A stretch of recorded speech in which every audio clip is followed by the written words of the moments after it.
Não se estranhe com esse fogo estranho, porque Jesus Cristo sofreu muito mais por você. Jesus Cristo passou por muitas lutas. Jesus Cristo é que criou essa coroa, que é a coroa da glória que ele está falando aqui. Hoje eu quero falar duas coisas para vocês: a coroa da glória e a coroa de espinhos. Hoje o nome dessa ministração é As Duas Coroas. Deus me mostrou duas coroas. Uma coroa de espinho que Jesus vestiu aqui na terra, e a coroa da glória que ele preparou para aqueles que o recebem, para aqueles que o aceitam, para aqueles que entregam a sua vida para ele. Eu achei tremendo, amados, a antítese, né? Ou seja, essa diferença. Porque aqui na terra, amados, aconteceu muitas coisas, desde o princípio. Todos nós tivemos lutas e dificuldades, vamos ter, eles também teve. E Jesus Cristo passou por tudo isso. E o que Deus quer de nós, amados? Ele quer calçar você com o sapato, as sandálias do Evangelho da Paz. Repete comigo: Jesus Cristo quer me calçar com as sandálias do Evangelho da Paz. Ele quer que você tenha paz nele. A paz de Jesus excede a todo entendimento. A paz de Jesus não é a paz que o mundo dá. Não é essa paz que ficam colocando com bandeiras brancas, é essa que ficam tentando fazer com que um homem ganhe o prêmio Nobel da Paz. Não, essa paz é outra paz. É mesmo vivendo nesse mundo tenebroso, você sabe que você está seguro. Você não tem a segurança do mundo, mas você tem a segurança no Senhor. É tremendo, amados. A coroa de espinho, ela reflete isso.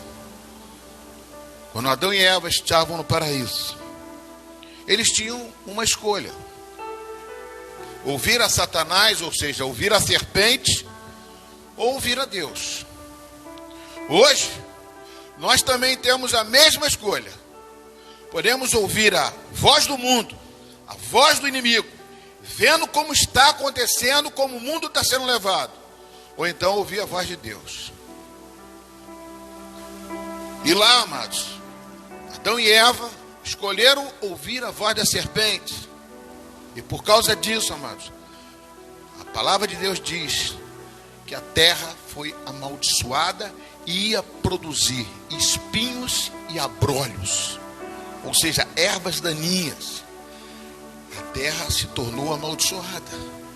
E o homem agora teria que trabalhar para poder conseguir o seu sustento. O homem agora tinha que viver de acordo com a vida dele. Ele tinha escolha, ele vai viver, porque ele preferiu escolher o mundo, escolher a vontade dele, e deixou de fazer a vontade de Deus. Aquilo ali, mano, foi um desastre, o maior desastre que aconteceu na raça humana. Hoje nós estudamos sobre Deus tentando recuperar o homem. Fez diversas alianças com o homem. Com Noé, ele tentou, dizimou todo aquele povo que estava em pecado, e escolheu um homem chamado Noé, que era justo, e vamos fazer uma nova criação. E ali, através das águas, ele destruiu toda a terra, inundou toda a raça humana. Fez uma aliança com Noé, mas não deu certo. Não deu certo, que logo quando colocou a arca na terra, quando pousou de novo, já começou a ter problema na sua família. Mas depois ele fez aliança com Abraão, encurtando aqui a história. Depois ele fez aliança com Abraão, com Isaac, e escolheu um povo. Falou: esse povo é o meu povo. E escolheu uma nação, a nação de Israel, para ser a nação que conquistaria o mundo, para salvar o mundo. Não para conquistar, para derrubar o mundo, mas para salvar o mundo. Veio Davi, que foi um rei, segundo veio Moisés, depois veio Davi. E Davi, que foi um rei segundo o coração de Deus, mas também não conseguiu. até que veio a nova aliança. Aí Deus manda o seu Filho Jesus Cristo, não para conquistar o mundo, mas para ser a porta dos céus. Evangelho de João, capítulo 10, versículo 9, diz: Jesus é a porta. Aquele que entrar pela porta será salvo. Esta é a nova aliança com Jesus. Esta é aquela que Pedro se tornou um discípulo de Jesus, escreve essa carta, e depois de passar por tantas dificuldades junto com Jesus, de ver aquele homem andar na terra, ele vai atrás de Jesus, e Jesus chama ele de novo e fala com ele: apacenta minhas ovelhas, apacenta os meus cordeiros, seja o meu presbítero, seja o meu pastor, e conduza esse povo. Eu te passo o meu legado. Hoje nós temos a ceia do Senhor, aquilo que Pedro fez também, comer o pão que representa o corpo de Cristo, e o sangue que representa o pão que representa o corpo, e o suco de uvas que representa o sangue de Jesus. Esses elementos aqui Jesus fez antes de morrer,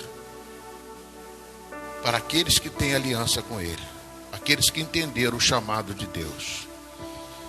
Amados, o tempo foi passando, nós fomos vendo que as coisas estão convergindo para os finais dos tempos. Nós estamos olhando as coisas e estamos vendo que o mundo jaz no maligno, como diz a palavra de Deus. E nós precisamos de alguma coisa que nos tire dessa opressão maligna do mundo.